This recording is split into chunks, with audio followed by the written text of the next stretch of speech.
Assalamualaikum warahmatullahi wabarakatuh. Apa kabar anak-anak?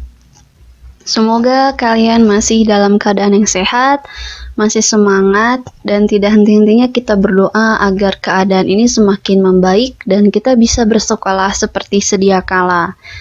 Oke, hari ini Ibu akan menerangkan tentang hak dan kewajiban.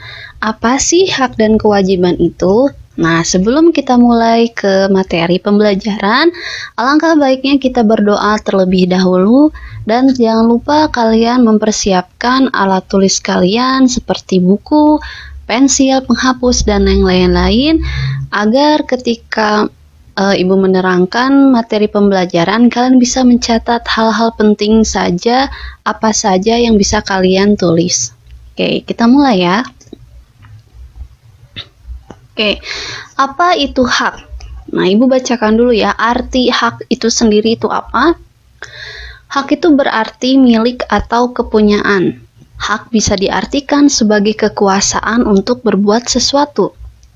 Hak adalah sesuatu yang didapatkan atau diterima seseorang jika telah melakukan serangkaian kegiatan. Hak bisa dimiliki setelah melaksanakan kewajiban. Hak dan kewajiban harus seimbang. Ini maksudnya tidak boleh hanya menuntut hak tetapi tidak mau melakukan kewajiban. Nah, inti dari arti hak itu sendiri adalah milik atau kepunyaan. Misal, kamu memiliki satu barang yang kamu beli. Kamu sudah membelinya dengan uang kamu sendiri, maka barang itu adalah hak milik kamu. Berarti tidak boleh diambil oleh orang lain karena itu merupakan hak milik kamu. Makanya ketika kalian ingin menuntut adanya hak kalian, maka laksanakan terlebih dahulu kewajiban kalian itu apa. Oke, paham ya? Itu dulu yang pertama. Karena hak itu harus didapatkan melalui setelah kalian melaksanakan yang namanya kewajiban. Sini ada hak dan kewajiban harus seimbang ya. Hak dan kewajiban harus seimbang. Maksudnya tak boleh kita menuntut haknya kita saja tetapi tidak mau melaksanakan kewajiban. Misalkan kamu ingin ini, ingin itu, tetapi kamu tidak melaksanakan kewajiban apapun yang harusnya kamu lakukan. Aku ingin mainan baru, aku pengen baju baru, aku pengen ini, aku pengen itu, tetapi kewajiban kalian sebagai anak di rumah tidak kalian laksanakan. Makanya kalian harus melaksanakan hak dan kewajiban secara seimbang. Oke, selanjutnya ya. Nih, agar kalian semakin paham, Ibu menyertakan beberapa contoh-contoh hak dan kewajiban. Kita lihat gambar pertama di sini. Ya. Ini hak kalian di rumah, hak anak di rumah. Itu mendapatkan cinta dan kasih sayang dari orang tua kalian. Misalkan kalian di rumah mendapatkan kasih sayang itu melewatnya itu boleh dari pelukan, kemudian ucapan yang kasih sayang ya, ucapan yang penuh dengan kasih sayang, kemudian kalian diterima di rumah kalian, tidak dipukuli secara berlebihan. Nah, itu merupakan hak kalian, hak yang memang harus kalian miliki di rumah. Kemudian yang kedua ini, nih gambar yang Ibu lingkar ya. Ini adalah mendapatkan haknya itu di rumah, mendapatkan rasa aman, rasa adanya satu kenyamanan di rumah ya dari orang tua. Jadi kalau misalkan hak kalian di rumah itu adalah mendapatkan rasa aman dari orang tua, jadi kalian tidak merasa takut, tidak merasa diteror ya. Jadi ini adalah hak yang harus kalian dapatkan di rumah. Kemudian yang ketiga, gambar yang ketiga yang berlingkari ini adalah hak kalian untuk mendapatkan pendidikan. Nah, hak pendidikan ini tercantum di dalam Undang-Undang Dasar ya, di mana negara ini memang harus memfasilitasi bahkan mengharuskan anak-anak itu mendapatkan pendidikan yang layak. Kalau misalkan nih, kalian lihat contohnya di luar sana ya, ada anak kecil yang memang harus bekerja dan harus menanggung biaya, ya misalkan harus menanggung biaya sekolah, dia tidak bisa bersekolah, bahkan dia harus bekerja sebagai pengamen, sebagai tukang cuci, atau bahkan sampai yang lain-lain ya. Nah, artinya itu adalah hak mereka sudah diambil. Ya, hak mereka tidak terpenuhi. Makanya pemerintah untuk pendidikan ini ya, untuk pendidikan ini pemerintah harus benar-benar memperhatikan hak-hak anak-anak untuk mendapatkan pendidikan secara gratis. Oke, selanjutnya ini ada gambar keempat, yaitu hak kalian untuk bermain ya di rumah ya, di lingkungan rumah. Hak kalian selanjutnya adalah kalian boleh bermain. Jadi jangan pernah ada perasaan kok saya di rumah terus. Kalau misalkan kok orang tua menyuruh saya untuk diam terus di rumah. Nah, sebenarnya perlakuan seperti itu tidak diperbolehkan ya, tetapi dalam batas yang wajar. Kalau misalkan kalian main keluar rumahnya itu sampai jam 9 malam atau bahkan sampai malam sekali gitu kan. Nah, itu berarti kalian sudah melanggar peraturan di rumah. Nah, lanjut ya. Nah, di sini Ibu menuliskan beberapa hak-hak kalian di rumah. Kalian boleh tulis ini di buku tulis kalian ya. Yang pertama itu mendapatkan makanan dan minuman. Yang kedua, mendapatkan cinta dan kasih sayang. Yang ketiga, mendapatkan pendidikan. Yang keempat, hak untuk mendapatkan perlindungan dan keamanan. Dan yang kelima itu hak untuk mendapatkan bimbingan belajar. Di sini Ibu hanya menuliskan beberapa saja ya. Sebenarnya itu masih banyak hak-hak anak di rumah, tetapi Ibu menuliskan yang memang bisa Ibu tulis saja di sini. Oke, lanjut.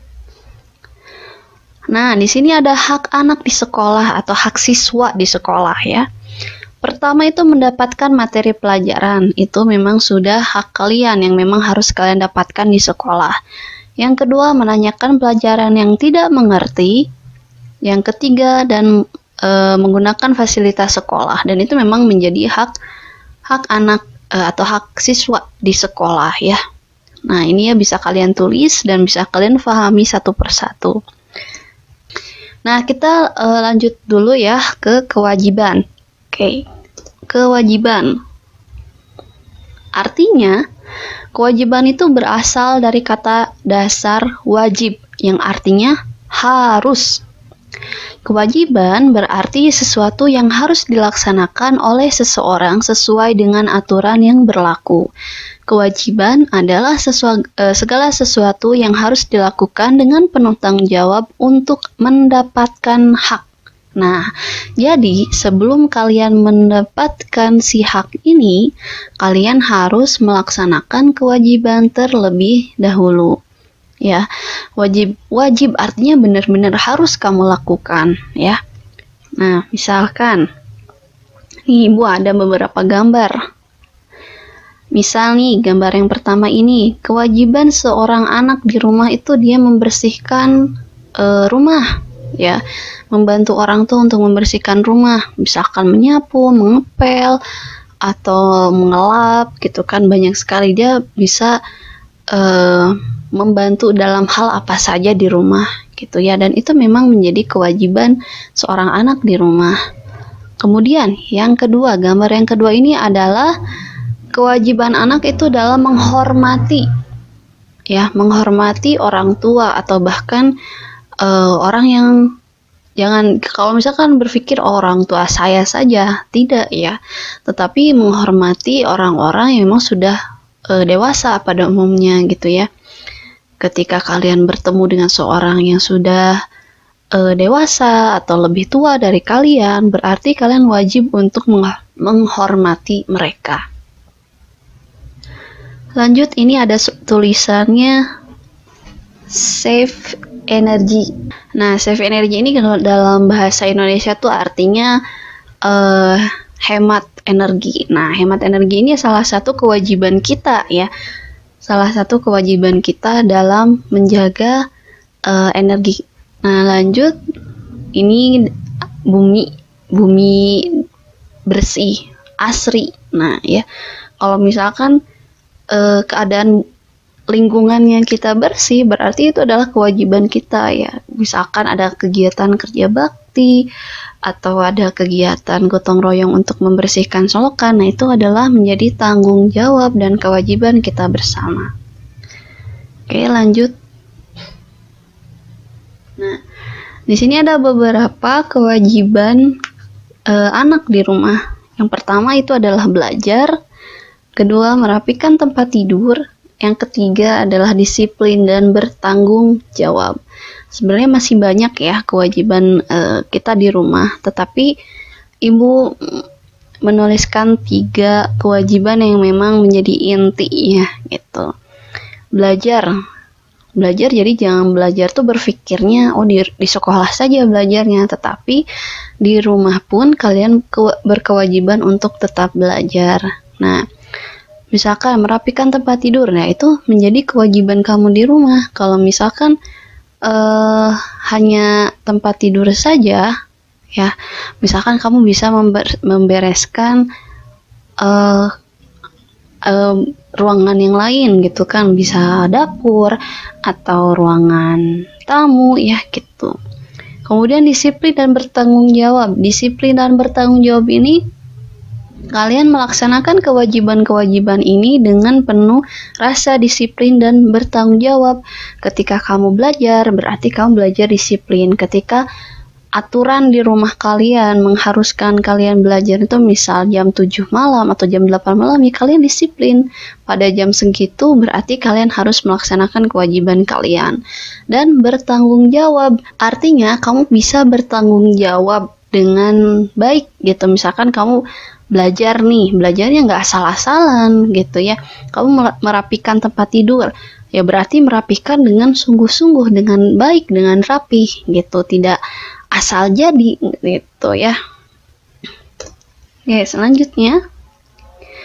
Nah, di sini ada kewajiban anak atau siswa di sekolah ya. Yang pertama itu adalah menaati peraturan sekolah. Jadi, menaati peraturan sekolah itu menjadi kewajiban semua warga yang ada di sekolah, ya. Baik itu siswa, baik itu guru, penjaga sekolah, semuanya harus menaati peraturan sekolah.